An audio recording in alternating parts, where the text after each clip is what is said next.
पवन भाई सत्साहिब। पवन भाई, यदि सतगुरु रामपाल जी महाराज स्वयं कबीर परमात्मा है और 8 सितंबर 1951 के दिन लीलामय तरीके से प्रकट हुए हैं, तो उन्होंने अपने स्वयं के कर कमलों से गहरी नजर गीता पुस्तक के पेज नंबर 538 पर ये क्यों लिखा कि मुझे मार्च 1997 के में दिन के 10 बजे कबीर परमात्मा आकर मिले। अब सवाल ये है कि यदि गुरुजी स्वयं कबीर परमात्मा हैं, तो उन्हें 1997 में दूसरे कौन कबीर परमात्मा मिले थे? क्या कबीर परमात्मा भी दो हैं? सत्साई पुण्यात्माओं, हेमंत इसको गाड़ी को बंद कर बेटा, ये गेट बंद कर दे। हाँ, वो गेट बंद कर दे, आवाज मत करो।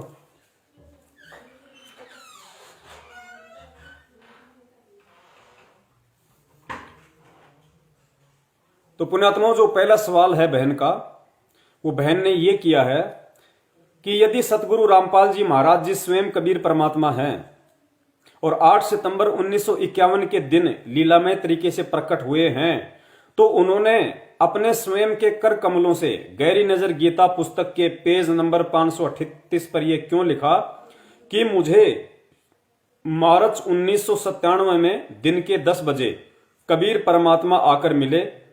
अब सवाल यह है कि यदि गुरुजी स्वयं कबीर परमात्मा है, तो उन्हें 1997 में दूसरे कौन कबीर परमात्मा मिले थे? क्या कबीर परमात्मा भी दो हैं? यह बहन का सवाल है। क्योंकि पुण्यात्माओं, ये पुस्तक है गहरी नजर, ये आध्यात्मिक ज्ञान गंगा पुस्तक है। इसका पेज नंबर 538 है और 538 पेज नंबर पे परम पूज्य सतगुरु रामपाल जी महाराज जी ने लिखा है कि मुझ रामपाल दास को परमेश्वर कबीर साहिब जी संवत 2054 फाल्गुन मास शुक्ल पक्ष एकम मार्च 1997 को दिन के 10 बजे मिले तथा सार शब्द की वास्तविकता तथा संगत को दान करने का सही समय का संकेत देकर अंतर्ध्यान हो गए तथा इसको अगले आदेश तक रहस्य युक्त रखने का आदेश दिया। तो भगत समाज की जो शंकाएं हैं उस आधार से बहन ये कह रही है कि पवन भाई, यदि परम पूज्य सतगुरु रामपाल जी महाराज जी 8 सितंबर 1951 के दिन प्रकट हुए हैं, तो फिर गुरुजी ने अपने हाथ से आध्यात्मिक ज्ञान गंगा पुस्तक के पेज नंबर 538 पे ये क्यों लिखा कि मार्च 1997 में दिन के 10 बजे मुझे कबीर परमात्मा आकर मिले? ये बहन का कहना है भगत समाज की शंकाओं के आधार से। तो पुण्यात्माओं, हम सीधे पॉइंट टू पॉइंट चलेंगे। देखिए, 8 सितंबर 1951 को धरती पे प्रकट होने के बावजूद भी सतगुरु रामपाल जी महाराज जी ने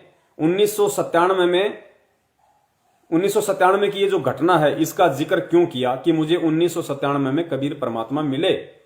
तो देखिए पुण्यात्माओं, यही सतगुरु का सबसे बड़ा खेल होता है और यही वो संकेत हैं जो आप और हमने अब इसको गहराई से समझना पड़ेगा गुरुजी के ज्ञान को आधार बना के। 1997 का जो जिक्र किया है परमपिता परमेश्वर जी ने, वो इसलिए किया है क्योंकि परमात्मा एक भगत के रोल में थे। 17 फरवरी 1988 को वो कबीर परमेश्वर सतगुरु रामपाल जी महाराज जैसी लीला उन्होंने 650 साल पहले की थी, रामानंद जी को अपना मुंह बोला गुरु बना के, उस समय केवल या तो रामानंद जी जानते थे या स्वयं कबीर परमात्मा जानते थे कि कौन गुरु है और कौन शिष्य है। लेकिन लोगों की दृष्टि में उन्होंने कबीर जी को अपना गुरु धारण किया और रामानंद जी को कह दिया कि ये मेरा खास आदेश है, किसी के सामने आप इसका जिक्र नहीं करोगे। लोगों की दृष्टि में आप मेरे गुरु बन के रहोगे, मैं आपका शिष्य, और हकीकत में मैं आपका गुरु हूं, आप मेरे शिष्य हैं। और परमेश्वर की वाणी है कि साहिब से सतगुरु भय, सतगुरु से भय साध, ये तीनों अंग एक हैं, गति कुछ अगम अगाध। परमात्मा स्वयं है, स्वयं ही परमात्मा सतगुरु का रोल करते हैं, फिर स्वयं ही वो परमात्मा एक विशेष आत्मा को अपना मुंह बोला गुरु बनाते हैं, एक साध की भूमिका करते हैं। ये दिखाते हैं कि साध के गुण क्या होते हैं, भगत के गुण क्या होते हैं, भगत के लक्षण क्या होते हैं, एक भगत का अपने गुरु के प्रति कैसा भाव होना चाहिए, कैसी श्रद्धा होनी चाहिए, कैसी उनके प्रति प्रेम होना चाहिए, गुरुजी जब सामने हो तो कैसा खड़ा रहे, कैसा बोले, कैसा देखे, कैसा उनका आचार विचार हो, ये सारा का सारा खेल समझाने के लिए परमात्मा एक उदाहरण पेश करते हैं भगत समाज के सामने कि एक शिष्य कैसा होना चाहिए। तो 1997 की बात का जो जिक्र परमेश्वर ने किया है वो उन्होंने उस भगत के रोल के माध्यम से किया है। और भगत के रोल के माध्यम से वो लीला करने का परमेश्वर के दो मुख्य कारण थे। सबसे पहला मुख्य कारण था उनके अपने भगत, क्योंकि पुण्यात्माओं ये भक्ति मार्ग का विधान बताया गुरुजी ने कि जब तक हम गुरु को परमात्मा नहीं मानेंगे, जब तक हम गुरु को परमात्मा नहीं मानेंगे, तब तक हम सतलोक नहीं जा सकते।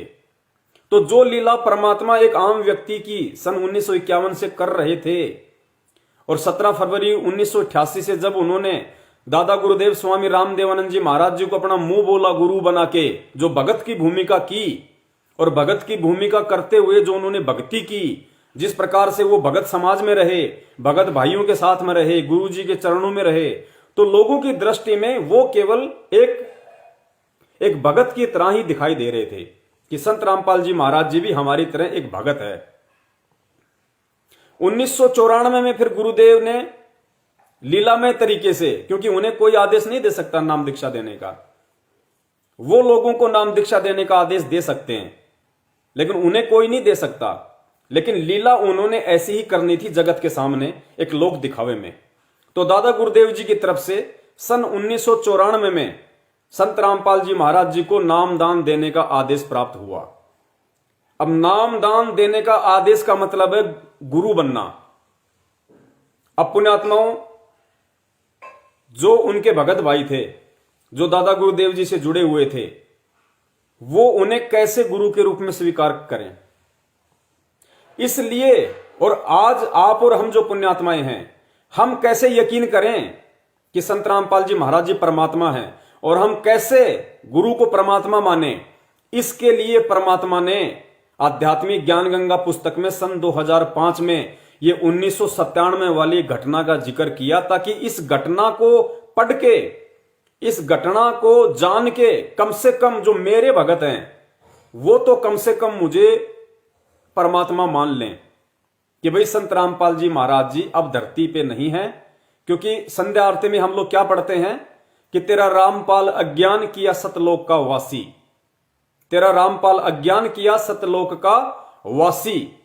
सतलोक के वासी वो कब हुए, कैसे हुए, इस बात को परमात्मा ने एक पॉइंट में समेट के रख दिया, और वो पॉइंट है सन 1997 की घटना कि मेरे जो भगत हैं, मेरे भगत कम से कम मुझे इस पॉइंट को आधार बना के ही परमात्मा मान लेंगे कि भाई एक तरफ तो संध्या आरती में लिखा है कि तेरा रामपाल अज्ञान किया सतलोक का वासी, अर्थात संत रामपाल जी महाराज जी जो सतलोक के वासी हो चुके हैं, संत रामपाल जी महाराज सतलोक जा चुके हैं। अब अगर संत रामपाल जी महाराज सतलोक जा चुके हैं तो फिर धरती पे कौन है उनके रूप में।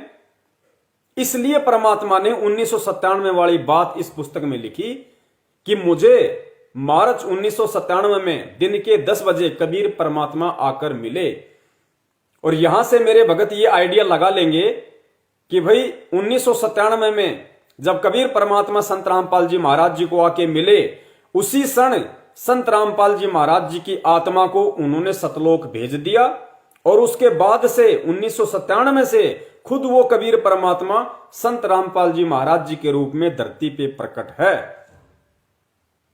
कम से कम इस पॉइंट को आधार बना के, इस बात को आधार बना के मेरे जो अपने भगत हैं उनको ये विश्वास हो जाएगा कि संत रामपाल जी महाराज जी, जिनको हम मानते हैं कि 8 सितंबर 1951 में उनका जन्म हुआ, 17 फरवरी 1988 को उन्होंने दादा गुरुदेव से नाम दीक्षा ली, और 1997 में उनको कबीर परमात्मा मिले, उसी क्षण उनको सतलोक भेज दिया, और उनके शरीर को वो कबीर परमेश्वर ही काम में ले रहा है। अर्थात 1997 से संत रामपाल जी महाराज जी का रोल खत्म, उनका किस्सा खत्म। 97 से धरती पे कबीर परमात्मा प्रकट हैं, तो कम से कम जो मेरे भगत हैं वो इस बात को आधार बना लेंगे, उनको पक्का यकीन हो जाएगा कि भाई अब धरती पे 1997 के बाद संत रामपाल जी महाराज जी नहीं हैं। आज अगर धरती पे उनके रूप में कोई है तो साक्षात कबीर परमात्मा है। मेरे भगत इस बात को आधार बना लेंगे और इस बात को आधार बना के फिर वो मुझे परमात्मा की दृष्टि से देखेंगे, फिर वो मुझे परमेश्वर की दृष्टि से देखेंगे कि संत रामपाल जी महाराज जी का तो केवल ये चोला है, बाकी तो कबीर परमेश्वर ही धरती पे मौजूद हैं। इस आधार से भी यदि उन्होंने मुझे अर्थात गुरु को परमात्मा मान लिया तो भी मैं उनका बेड़ा पार कर दूंगा। ये पॉइंट था पहला अपने भक्तों के लिए। दूसरा पॉइंट था जगत वालों के लिए। जगत वालों के लिए कैसे? ये ज्ञान लोग सुनेंगे, समझेंगे, गुरुजी से कोई नाम दीक्षा भी ले लेगा, कोई नहीं भी लेगा। जो नाम दीक्षा नहीं लेगा और सत्संग सुन रहा है उसके मन में शंका उठेगी कि भाई संत रामपाल जी महाराज कहां से परमात्मा हो गए, संत रामपाल जी महाराज जी कहां से भगवान हो गए। तो उन जगत वालों के लिए ये पॉइंट काम आएगा। इस पॉइंट को पकड़ के वो जगत वाले भी ये मानेंगे कि वास्तव में अब धरती पे कौन है और कौन ज्ञान दे रहा है। क्योंकि जगत वालों को ये हो जाएगा, जगत वाले ये नहीं मानेंगे कि संत रामपाल जी को 1997 में सतलोक भेज दिया और 1997 के बाद उनके रूप में कबीर परमात्मा है। ये जगत वाले नहीं मानेंगे। जगत वाले केवल इस बात को इतना आधार बनाएंगे कि इस पुस्तक में जो लिखा हुआ है कि 1997 में मार्च में दिन के 10 बजे मुझे कबीर परमात्मा मिले, सार शब्द की वास्तविकता बताई, तो जगत वालों को यह विश्वास हो जाएगा कि चलो भाई संत रामपाल जी महाराज जी थे आज से पहले, लेकिन 1997 में उनको कबीर जी आके मिले और कबीर जी ने उनको फिर ये सारे ज्ञान की वास्तविकता बताई, तत्व ज्ञान की वास्तविकता बताई, भक्ति की जानकारी बताई, उनको सारनाम दिया, उनको सार शब्द दिया। तो अब संत रामपाल जी महाराज जी को कबीर परमात्मा मिलने के बाद अब इनके पास में पूरा ज्ञान है, अब इनके पास में पूरा समाधान है सतलोक भेजने का। तो जगत वाले इस पॉइंट को आधार बना लेंगे। इसलिए सतगुरु रामपाल जी महाराज जी ने सन 2005 में आध्यात्मिक ज्ञान गंगा पुस्तक के पेज नंबर 538 पे ये 2 पॉइंट उन्होंने लिखे। ये केवल एक पॉइंट है, ध्यान रखना। दूसरा पॉइंट क्या है? 1997 वाली घटना का जिक्र करने का दूसरा पॉइंट क्या है? दूसरा पॉइंट यह है पुण्यात्माओं कि आज से 650 साल पहले जब परमात्मा धरती पे आए थे तो परमात्मा ने धर्मदास जी के माध्यम से जो कबीर सागर लिपिबद्ध करवाया था, तो उस समय परमात्मा ने वाणियां लिखवाई थी कि 5000 और 500 जब कलयुग बीत जाए, महापुरुष फरमान तब जग तारण को आए। कि धर्मदास आज मैं तुझे जो ये वाणियां लिखवा रहा हूं, और जब से ये कलयुग शुरू हुआ है, द्वापर के बाद में जब से कलयुग शुरू हुआ है, तब से लेके धर्मदास 5500 वर्ष बीत जाने पे आज मैं तुझे जो ये बातें लिखा रहा हूं, ये बातें सच साबित होंगी, सत्य साबित होंगी। यानी जब कलयुग के 5500 वर्ष पूरे बीत जाएंगे, उसके बाद में धरती पे वो महापुरुष आएगा, अपने ज्ञान का प्रचार करेगा। तो परमेश्वर ने 650 साल पहले धर्मदास जी के माध्यम से कबीर सागर में जो वाणी लिखवाई थी कि 5000 और 500 जब कलयुग बीत जाए, महापुरुष फरमान तब जग तारण को आए, और जब आवे 5500 पांचा, तब ये वचन मेरा होगा साचा। तो 650 साल पहले कबीर परमेश्वर ने धर्मदास जी के माध्यम से जो वाणी लिखवाई थी 5505 वर्ष पूरी होने की, उस वाणी को सही साबित करने के लिए, उस वाणी को परमात्मा ने चरितार्थ करने के लिए ये 1997 वाली घटना का जिक्र किया। क्यों? क्योंकि 1997 में कलयुग के 5505 वर्ष पूरे होते हैं, और उस वाणी के अकॉर्डिंग, उस वाणी के अनुसार परमात्मा ने धरती पे प्रकट होना था और अपना यथार्थ 13वां कबीर पंथ चलाना था। इसलिए 1997 की जो घटना जो लिखी है गुरुदेव ने, इस घटना को लिखने का दूसरा पॉइंट था 650 साल पहले परमात्मा ने जो वाणियां लिखवाई थी, उन वाणियों को सत्य साबित करना था परमात्मा ने, वरना वो वाणियां झूठी हो जाती परमात्मा की। इसलिए परमेश्वर ने 1997 वाली इस घटना को अपनी पुस्तक में लिपिबद्ध किया कि 1997 में वो महापुरुष जग का उद्धार करने के लिए, जग को तारने के लिए धरती पे प्रकट होगा, अब पुण्यात्मा विचार आपने ये करना है, इसलिए हम कहते हैं कि 8 सितंबर 1951 को कबीर परमात्मा धरती पे प्रकट हुए। अब आपको ये चीजें समझ में आएंगी। उस वाणी के अनुसार कबीर परमात्मा को धरती पे प्रकट कब होना था? जब आवे 5505 तब ये वचन मेरा होगा साचा, 1997 में। 5000 और 500 जब कलयुग बीत जाए, महापुरुष फरमान तब जग तारण को आए। यानी वो जो महापुरुष है, महापुरुष कौन? वो कबीर परमात्मा। वो कबीर परमात्मा, वो महापुरुष धरती पे कब प्रकट होगा? 5000 और 500 जब कलयुग बीत जाए, महापुरुष फरमान तब जग तारण को आए। वो महापुरुष उस समय आएगा जब कलयुग के 5505 वर्ष पूरे हो जाएंगे। और कलयुग के 5505 वर्ष कब पूरे हुए? 1997 में। अब पुण्यात्माओं विचार करो, परमात्मा तो समर्थ है, वो तो जब चाहे, जिस समय चाहे और जिस अवस्था में चाहे, जिस उम्र में चाहे प्रकट हो सकता है। लेकिन अगर ये कबीर परमात्मा 1997 में अपने युवा रूप में प्रकट होते, क्योंकि 1997 में परमात्मा ने प्रकट होना था, अगर 1997 में संत रामपाल जी महाराज जी अचानक से प्रकट हो जाते तो पुण्यात्माओं उन्हें कौन परमात्मा मानता? क्या आप और हम उन्हें भगवान मान लेते? 1997 में अगर वो एकदम से आके अगर वो प्रकट होते तो, जैसे बेई नदी पे परमात्मा नानक जी को मिले, मथुरा में परमात्मा धर्मदास जी को जिंदा महात्मा के रूप में अचानक से प्रकट होके मिले। अगर 1997 में वो कबीर परमात्मा अचानक से प्रकट हो जाए किसी भी रूप में, चाहे संत रामपाल जी महाराज जी का रूप हो, चाहे आपका रूप हो, चाहे मेरा रूप हो, वो तो कोई भी रूप बना सकता है। अगर अचानक से वो परमात्मा उस वाणी के अकॉर्डिंग अगर 5505 वर्ष पूरे होते ही, और 5505 वर्ष पूरे होते हैं 1997 में, अगर अचानक से वो परमात्मा 1997 में प्रकट होता है तो पुण्यात्माओं आप खुद विचार करना, उनको भगवान कौन मानेगा? लोग ये कहेंगे, अरे भाई ये कौन है?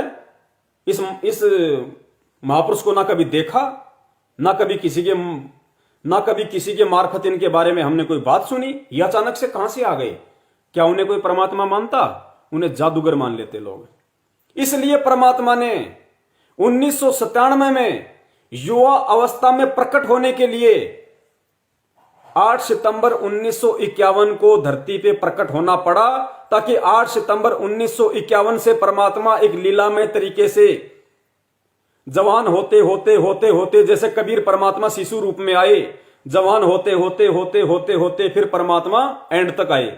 इसी प्रकार उस 1997 वाली घटना के मद्देनजर 1997 में परमात्मा ने प्रकट होने के लिए, उस वाणी को चरितार्थ करने के लिए, उस वाणी को जो लिखवाई थी परमात्मा ने कबीर सागर में, उस वाणी को सत्य साबित करने के लिए परमात्मा ने 8 सितंबर 1951 को धरती पे प्रकट होना पड़ा। और फिर युवा अवस्था आते आते आते आते परमात्मा को 38 साल का होना पड़ा। और फिर वो परमात्मा ने उस घटना का जिक्र वहां पे किया कि 1997 में मुझे कबीर परमात्मा आकर मिले, ताकि लोगों को विश्वास हो जाए कि हां भाई संत रामपाल जी महाराज जी को कबीर भगवान आके मिले, जबकि वो खुद ही कबीर है। लेकिन 1997 में अगर अचानक से प्रकट हो जाए तो कौन उनको परमात्मा मानेगा? इसलिए परमात्मा ने एक युवा अवस्था का शरीर धारण करना पड़ा। और 1997 को उस वाणी के अनुसार परमात्मा ने साफ साफ बोल दिया कि मुझे कबीर परमात्मा आके मिले। अब पुण्यात्माओं ये पॉइंट है, इन पॉइंटों पे आपने विशेष गहन चिंतन करना पड़ेगा। इसलिए परमात्मा ने यानी 1997 में अपनी वाणी को सही साबित करने के लिए कि 1997 में कबीर परमात्मा वो महापुरुष धरती पे प्रकट होगा, उस वाणी को सत्य सिद्ध साबित करने के लिए परमात्मा ने 8 सितंबर 1951 को धरती पे पहले ही प्रकट होना पड़ा। और 1997 में जाके परमेश्वर ने बोल दिया कि 1997 में मुझे कबीर परमात्मा आके मिले। और उधर परमेश्वर ने संध्या आरती में लिख दिया कि तेरा रामपाल अज्ञान किया सतलोक का वासी, कि तेरा रामपाल तो सतलोक चला गया। कम से कम लोग मुझे, मेरे जो भगत हैं, उनको यही विश्वास हो जाए कि भाई गुरुजी तो सतलोक गए 97 में, अब गुरुजी के रूप में वो कबीर परमात्मा धरती पे प्रकट है। तो ये इसका पॉइंट था मेन।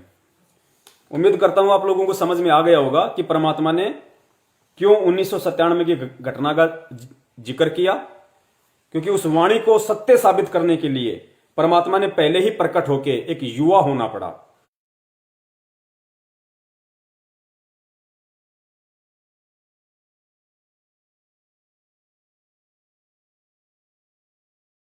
तन मन शीस ईस अपने पे, तन मन शीस ईस अपने पे, पहले में चोट चढ़ावे जब कोई राम भक्त गत पावे हो जी, जब कोई राम भक्त गत पावे हो जी। तन मन शीस ईस अपने पे, तन मन शीस ईस अपने पे, पहले में चोट चढ़ावे जब कोई राम भक्त गत पावे हो जी, जब कोई राम भक्त गत पावे हो जी। भाई सतगुरु तिलक अजप्पा माला, युक्त जटा रखवावे, सतगुरु तिलक अजप्पा माला, युक्त जटा रखवावे।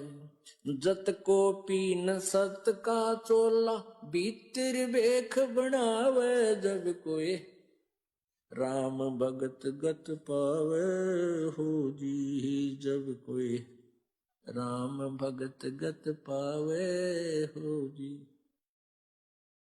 भाई लोक लाज मर्याद जगत की, तृण ज्यों तोड़े बगावे, लोक लाज